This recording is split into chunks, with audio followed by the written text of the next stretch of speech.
यह वीडियो आप सभी के लिए बहुत ही महत्वपूर्ण होने वाली है, क्योंकि इस वीडियो में हम लोग सीखने वाले हैं कि एक अंकों की सबसे छोटी संख्या क्या है, एक अंकों की सबसे बड़ी संख्या क्या है और एक अंकों की कुल कितनी संख्या है। न केवल इस तरह से करके हम एक अंकों की सीखने वाले हैं, बल्कि 2 अंकों की, 3 अंकों की, 4 अंकों की, 5 अंकों की, या फिर आपसे कोई कितना भी अंकों की क्यों न पूछ दे कि बताओ कि 4 अंकों की सबसे छोटी संख्या क्या है, या फिर आपसे कोई कह दे कि 4 अंकों की कुल कितनी संख्या है, या फिर 5 अंकों की सबसे बड़ी संख्या क्या है। तो इस तरह से जो भी प्रश्न आएगा उन सभी का हल इस वीडियो में हम लोग सीखने वाले हैं। तो इस वीडियो को इसलिए शुरू से लेकर अंत तक और ध्यान से जरूर देखिएगा। तो चलिए अब हम सबसे पहले यह समझ लेते हैं कि एक अंकों की सबसे छोटी संख्या क्या है। तो देखिए, इसको समझने से पहले हमें यह समझना होगा कि एक अंकों की संख्या होता क्या है और यह कहाँ से शुरुआत होता है। तो देखिए, जो एक अंकों की संख्या होता है, या फिर यहाँ पर जिस संख्या की मैं बात कर रहा हूँ वहाँ पर मुख्य रूप से यह समझिएगा, प्रकृत संख्या को समझिएगा। जी हाँ, जो गिनती की संख्या होती है ना, उसी को समझिएगा। तो देखिए, गिनती की संख्या की शुरुआत कहाँ से होती है, तो यह होता है 1 से शुरुआत होता है इसका। तो इस तरह से हम कह सकते हैं कि जो संख्या की शुरुआत होती है वह 1 से होती है। तो 1, 2, उसके बाद 3, 4, 5, 6, 7, 8, 9, उसके बाद 10, इस तरह से करके कहाँ तक, तो n तक। ठीक है, गिनती की संख्या इस तरह से रहती है। तो यहाँ पर प्रश्न कह रहा है कि एक अंकों की सबसे छोटी संख्या क्या है। तो देखिए, यहाँ पर पहले यह जान लीजिए कि एक अंकों की संख्या क्या होती है। तो वैसी संख्या जिसमें केवल एक अंक हो, इस तरह से करके देखिए, एक अंकों की जो संख्या है 1 से लेकर कहाँ तक है, तो यह है 9 तक है।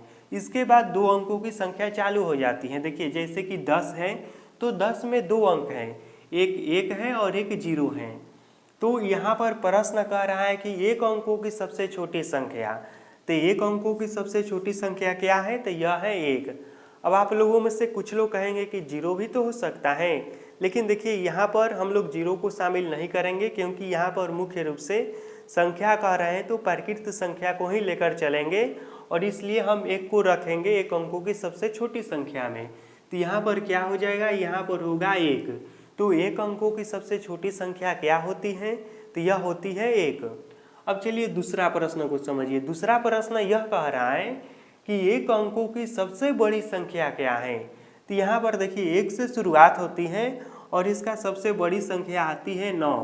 तो एक अंकों की जो सबसे बड़ी संख्या होती है वह क्या होती है, तो यह होता है 9। उसके बाद तीसरा प्रश्न कह रहा है कि एक अंकों की कुल संख्या कितनी है। जी हाँ, यदि हमें बताना होगा कि एक अंकों की कुल कितनी संख्या है, तो देखिए 1, 2, 3, 4, 5, 6, 7, 8, 9, एक अंकों की कुल कितनी संख्या है, तो यह है 9। इससे हम आगे बढ़ेंगे तो 2 अंकों की संख्या चालू हो जाएगी। अभी जो हमने सीखा कि एक अंकों की सबसे छोटी संख्या क्या है, तो वह है 1। एक अंकों की सबसे बड़ी संख्या क्या है, तो वह है 9। और एक अंकों की कुल संख्या क्या है, तो वह है 9। तो यह जो हमने अभी सीखा है, यह नियम जो है यह केवल एक अंकों वाली संख्याओं पर ही लागू होती हैं। लेकिन अब जो हम सीखने वाले हैं उसको ज़रा ध्यान से समझिएगा, क्योंकि अब जो हम सीखने वाले हैं ना, यह नियम सभी संख्याओं पर लागू होती हैं। तो यहाँ पर हम सबसे पहले यह समझ लेते हैं कि छोटी संख्या को किस तरह से निकाला जाता है। उसके बाद हम समझेंगे कि बड़ी संख्या को किस तरह से निकाला जाता है, और अंत में हम यह समझेंगे कि कुल संख्या को किस तरह से निकाला जाता है। तो देखिए, यहाँ पर मैं प्रश्न लिखा हूँ कि 2 अंकों की सबसे छोटी संख्या क्या है, 3 अंकों की सबसे छोटी संख्या क्या है, 4 अंकों की सबसे छोटी संख्या क्या है, 5 अंकों की सबसे छोटी संख्या क्या है। तो इस तरह से जो भी प्रश्न पूछे, न केवल 5 अंकों तक बल्कि कितना भी अंकों का पूछते कि बताओ कि इसका सबसे छोटी संख्या क्या है, तो कैसे निकालेंगे इसको अब समझिए। तो देखिए, सबसे पहले हम समझते हैं कि 2 अंकों की सबसे छोटी संख्या क्या है। तो देखिए, 2 अंकों की शुरुआत कहाँ से होती है, तो इसका शुरुआत होती है 10 से लेकर कहाँ तक, तो 2 अंकों की संख्या खत्म होती है 99 पर। उसके बाद हम पढ़ेंगे तो आएगा 100, और यह हो जाएगा 3 अंकों की संख्या। तो 2 अंकों की सबसे जो छोटी संख्या होती है वह क्या है, तो यह है 10। यहाँ पर क्या हम लिखेंगे, 10 लिखेंगे। उसी तरह से देखिए, 3 अंकों की सबसे छोटी संख्या, तो 3 अंकों की संख्याओं का शुरुआत होती है कहाँ से? 100 से होती है। और यह जाती कहाँ तक है? तो यह जाती है 9 से 99 तक। तो 3 अंकों की यदि आपसे कोई कहे कि सबसे छोटी संख्या क्या है, तो आप क्या कहेंगे? तो 3 अंकों की सबसे छोटी संख्या क्या है? तो यह है 100। उसी तरह से कोई आपसे कह दे कि 4 अंकों की सबसे छोटी संख्या क्या है, तो देखिए 4 अंकों की जो सबसे छोटी संख्या होती है वह होती है 1000। क्या है? तो वह होती है 1000। और यह जाती कहाँ तक है? तो यह जाती है 9999 तक। ठीक, तो 4 अंकों की सबसे छोटी संख्या क्या है? तो यह है 1000। उसी तरह से आपसे कहा जाए कि 5 अंकों की सबसे छोटी संख्या क्या है, तो हम क्या करेंगे? 1 लिखेंगे और इसके आगे हम 4 गो जीरो लगा देंगे। तो यह कितना आया? तो यह आया है 10,000। तो 5 अंकों की सबसे छोटी संख्या क्या है? तो 1 पर 4 गो जीरो। तो यहाँ पर हम क्या देख रहे हैं कि जिस भी संख्या का हमें सबसे छोटी संख्या मालूम करना हो तो वह किस तरह से आ जा रहा है? तो 1 लिखकर और उस संख्या से 1 कम। कहने का मतलब कि मान लीजिए कि यदि हमें 4 अंकों का सबसे छोटी संख्या निकालना हो तो हम 1 लिखकर 3 गो जीरो लगा देंगे तो 4 अंकों का सबसे छोटी संख्या आ जाएगा। 1 कम से कहने का मतलब कि 4 अंक है ना, यदि 4 अंकों का हमें सबसे छोटी संख्या मालूम करना है तो देखिए 4 गो तो अंक होगा उसमें, तो 1 गो अंक होगा 1 और बाकी अंक होगा 0। उसी तरह से यदि हमें 5 अंकों की सबसे छोटी संख्या मालूम करना है तो उसमें 1 गो अंक होगा 1 और 4 गो होगा 0। तो हम इस तरह से यदि इसका एक रूल लिखना होगा कि जिससे हम किसी भी संख्या का सबसे छोटी संख्या लिख सकते हैं, तो यह नियम क्या हो सकता है कि सबसे छोटी संख्या बराबर 1 प्लस उस संख्या से 1 कम 0। जैसे कि मान लीजिए यदि आपसे कोई कह दे कि आप 10 अंकों की सबसे छोटी संख्या लिखिए, तो क्या करेंगे आप? एगो तो 1 लिखेंगे और उससे 1 कम, यानी कि 10 अंक कह रहा है ना, तो उससे 1 कम कितना हो जाएगा? तो यह हो जाएगा 9। तो हम क्या करेंगे? उसके बाद 9 गो जीरो लिख देंगे। तो इसके आगे 9 गो जीरो, तो 1 2 3 4 5 6 7 8 9, इस तरह से यही हो जाएगा 10 अंकों की सबसे छोटी संख्या। उसी तरह से कोई आपसे कह दे कि 12 अंकों की सबसे छोटी संख्या लिखिए, तो क्या लिखेंगे? एगो लिखेंगे 1 और उससे 1 कम, यानी कि 11 गो जीरो उसमें जोड़ देंगे, तो वही हो जाएगा 12 अंकों की सबसे छोटी संख्या। तो इस तरह से हम बहुत ही आसानी से किसी भी अंकों का सबसे छोटी संख्या निकाल सकते हैं। अब हम समझते हैं कि बड़ी संख्या को किस तरह से निकाला जाता है। तो देखिए इस तरह के प्रश्न में जो सबसे आसान होता है ना, वह बड़ी संख्या ही निकालना होता है। देखिए कैसे? सबसे पहले हम शुरुआत 2 अंकों से ही करते हैं कि 2 अंकों की सबसे बड़ी संख्या। तो देखिए 2 अंकों की संख्या की शुरुआत होती है कहाँ से? तो 10 से शुरुआत होती है और लास्ट जाती है 99 तक। इससे हम एक भी आगे बढ़ेंगे तो यह आएगा 100 और यह हो जाएगा 3 अंकों की संख्या।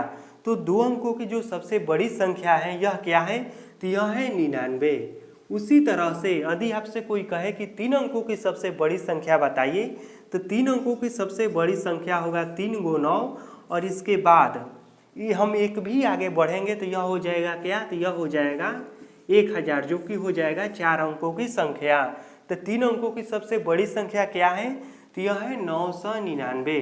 तो यहाँ पर हम क्या देख रहे हैं? देखिए जिस अंकों का हमें सबसे बड़ी संख्या निकालना है हम उतना ही 9 दे देंगे। जैसे यहाँ पर समझिए कह रहा है कि 4 अंकों की सबसे बड़ी संख्या क्या होगी? तो यह होगी 4 गो 9। जी हाँ, हमें क्या करना है? 4 गो 9 इस तरह से दे देना है और यही हो जाएगा 4 अंकों की सबसे बड़ी संख्या। उसी तरह से 5 अंकों की सबसे बड़ी संख्या क्या होगी? तो यह होगी 5 गो 9।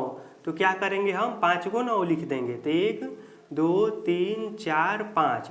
उसी तरह से कोई आपसे कहे कि 10 अंकों की सबसे बड़ी संख्या क्या होगी? तो 10 गो 9। 15 अंकों की सबसे बड़ी संख्या क्या होगी? तो 15 गो 9 लिख दीजिए और उसको पढ़ लीजिए, जितना आएगा उतना ही होगा 15 अंकों की सबसे बड़ी संख्या। अब हम समझते हैं कि कुल संख्या को किस तरह से निकाला जाता है। देखिए जैसे कि मैं आपसे कहूँ कि 2 अंकों की कुल कितनी संख्या है, 3 अंकों की कुल कितनी संख्या है। कुल से कहने का मतलब कि जैसे मान लीजिए कि मैं आपसे कह दूं कि 2 अंकों की कुल कितनी संख्या है बताइए, तो आपने कह दिया कि 90 है। तो 90 से एक भी अधिक 2 अंकों की संख्या नहीं होना चाहिए। 2 अंकों से कहने का मतलब कि जैसे कि 10, 12, 25, 36, 88, 90, इस तरह से यदि हम लिखते जाए 91, इस तरह से यदि हम 2 अंकों की संख्या लिखें और मैं आपसे कह दूं कि 2 अंकों की कुल जो संख्या है वह 90 है, तो 90 से अधिक नहीं होना चाहिए। अभी मान के चलिए कि 2 अंकों की कुल कितनी संख्या है, यह 90 है, तो 90 से अधिक नहीं होना चाहिए। इसी तरह से यदि मैं आपसे कह दूं कि 3 अंकों की आप बताइए कि कुल कितनी संख्या है, तो आप कैसे बताएंगे कि 3 अंकों की कुल कितनी संख्या है, 4 अंकों की कुल कितनी संख्या है, 5 अंकों की कुल कितनी संख्या है। अब इसको जरा ध्यान से समझिएगा। अब देखिए कुल संख्या निकालने के लिए क्या किया जाता है। मान लीजिए हमें 2 अंकों की कुल संख्या निकालना हो, तो इसका सबसे आसान तरीका यह है कि 2 अंकों का कुल संख्या निकालना है ना, तो ये वो हम 9 लिखेंगे और ये वो 0 लिख देंगे। उसी तरह से मान लीजिए यदि 3 अंकों का कुल संख्या निकालना हो ना, तो हम क्या करेंगे, ये वो 9 लिखेंगे, 2 वो 0 लिख देंगे। यानी कि देखिए इसको हमें 3 अंक पुराना है और पहला अंक क्या रखना है, तो पहला अंक रखना है 9। जिस तरह से हम सबसे छोटी संख्या लिखते थे, जैसे कि आपसे मैं कह दूं कि 3 अंकों की सबसे छोटी संख्या लिखिए, तो हम लिखते थे ना इस तरह से 1 लिखकर 2 गो 0, तो यह हो गया 3 अंकों की सबसे छोटी संख्या। तो उसी तरह से यदि 3 अंकों की कुल संख्या लिखना होगा, तो हम 1 के जगह पर 9 लिख देंगे और यही हो जाएगा 3 अंकों की कुल संख्या। 4 अंकों की कुल संख्या लिखना होगा तो हम क्या लिखेंगे, 1 गो 9 लिखेंगे और 3 गो इसमें 0 लगा देंगे। उसी तरह से 5 अंकों की कुल संख्या लिखना होगा तो हम क्या लिखेंगे, 1 गो 9 लिखेंगे और 4 गो 0 इसमें इस तरह से लिख देंगे और यही हो जाएगा क्या, तो 5 अंकों की कुल संख्या। तो देखिए इस तरह से हमें जिस भी अंकों का कुल संख्या निकालना होगा ना, तो हम क्या करेंगे, जैसे कि मान लीजिए हमें 7 अंकों की कुल संख्या निकालना है, या फिर 8 अंकों की कुल संख्या निकालना है, या फिर 20 अंकों की कुल संख्या निकालना है, तो हम क्या करेंगे, 7 अंकों की कुल संख्या निकालना है तो क्या करेंगे, हम 1 गो 9 लिखेंगे और इसके पीछे 6 वो 0 लगा देंगे, 1 2 3 4 5 6, और यही हो जाएगा 7 अंकों की कुल संख्या। उसी तरह से 8 अंकों की कुल संख्या लिखना होगा तो हम क्या करेंगे, 1 गो 9 लिखेंगे और इसके पीछे इस तरह से 7 गो 0 लगा देंगे, तो 1 2 3 4 5 6 7। उसी तरह से 20 अंकों की कुल संख्या लिखना होगा तो हम क्या करेंगे, 1 गो 9 लिखेंगे और इसके पीछे 19 गो 0 लगा देंगे। तो इस तरह से हम 20 अंकों की कुल संख्या लिख सकते हैं। तो इस वीडियो में हमने सीखा कि किस तरह से हम सबसे छोटी संख्या लिखेंगे या सबसे छोटी संख्या ज्ञात करेंगे, किस तरह से हम सबसे बड़ी संख्या ज्ञात करेंगे और किस तरह से हम कुल संख्या ज्ञात करेंगे।